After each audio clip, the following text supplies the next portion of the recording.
with the trade deadline coming up soon, there's still no movement really. The biggest rumors have been around pitchers Mike Minor and Marcus Stroman, with the biggest four front runners for Stroman being the Braves, the Yankees, the Astros, and the Red Sox, who are also reportedly scouting him.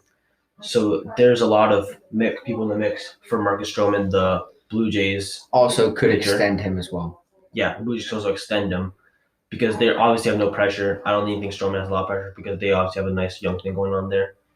They don't feel pressure for the 28-year-old because he's under contract for a few more years. He's having a great season with like a 3 ERA and a winning record. And I think maybe a winning record on that Blue Jays team, which obviously doesn't have a great season. Which is probably a hard thing to do on that team as well. Yeah. And, the Red Sox released Eduardo Nunez, who was third baseman. Yeah, third and first baseman, yeah. Obviously, didn't really need him anymore. They kind of had him as depth for Devers if he ever became inconsistent, obviously, because he's a young player. But Devers has been on fire lately, took him over. Really proven himself, and there's no reason for Nunez to be on the team anymore because Devers is always going to be playing anyway. It's a memorable moment, especially like 2018. Nunez did definitely come in handy a couple times. Definitely has more experience, more veteran player. He was a good signing for when he was there. Very helpful.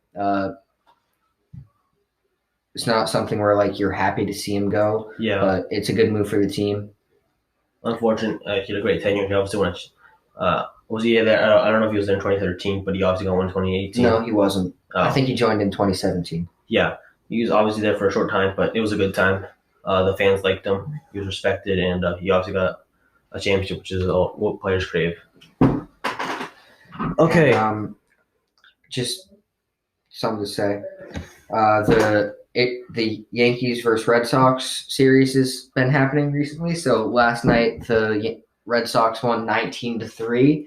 I'd love to see that. A record win for the Red Sox in this rivalry.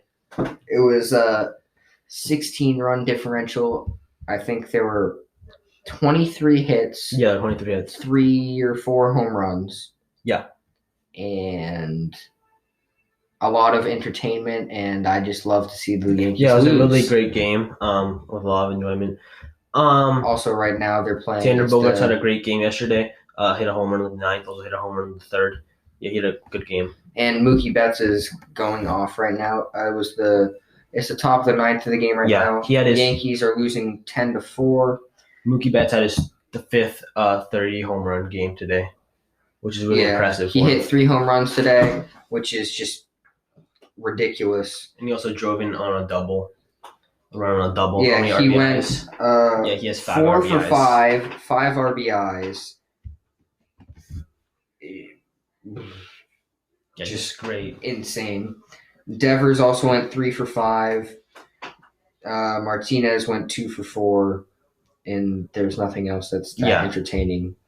But, yeah. So without gigantic claps, the Red Sox would have won the last 2 games in this matchup as they try to gain ground on the wild card. Or potentially the series. Or potentially the division lead. Following the Giants' hot streak, their ace, Madison Bumgarner, is unlikely to be traded, despite earlier in the season being on the trade block reportedly for the Giants, who are now in the race for the wild card and even the division on a recent hot streak over the last month, which is trying to go on a run. Yeah. Relive what year did they won it somewhat recently? I think. They did. I don't remember what year exactly, but it was within the last. You obviously don't trade your starting ace pitcher while you're going on a run like that. I mean, at the beginning of the season, it didn't seem like they were really expecting to be doing as well as they are. But now that they are, they're definitely going to look to go deep into the playoffs, as most teams would love to. The Colorado Rockies could trade Charlie Blackmon. Their all-star. I don't know who that is. He's their outfield all-star. The Rockies aren't having a great, crazy season this season, so it could make sense to trade him. I feel like he's on the older end. But, it would make sense to move him from a team standpoint. As he's 33 years old, he's still an all-star caliber player. So hopefully they can move him. it'd be interesting to see where he goes.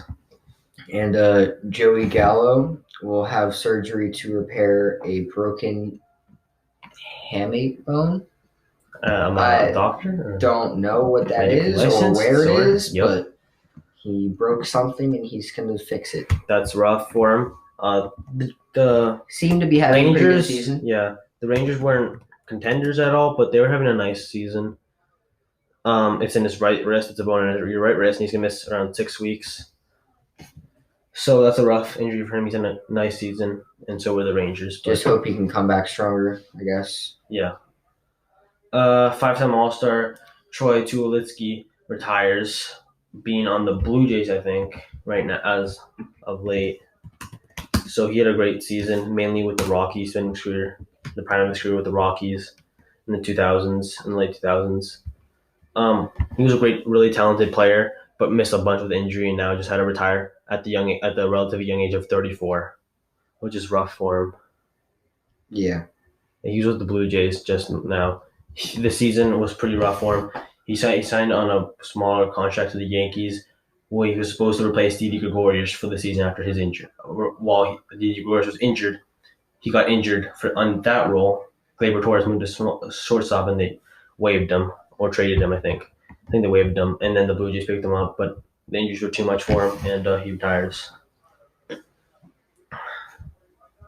On to the NHL for our last little segment here. This news has been. It's just news is old. Free agency news, kind of old, just something we hadn't really covered yet.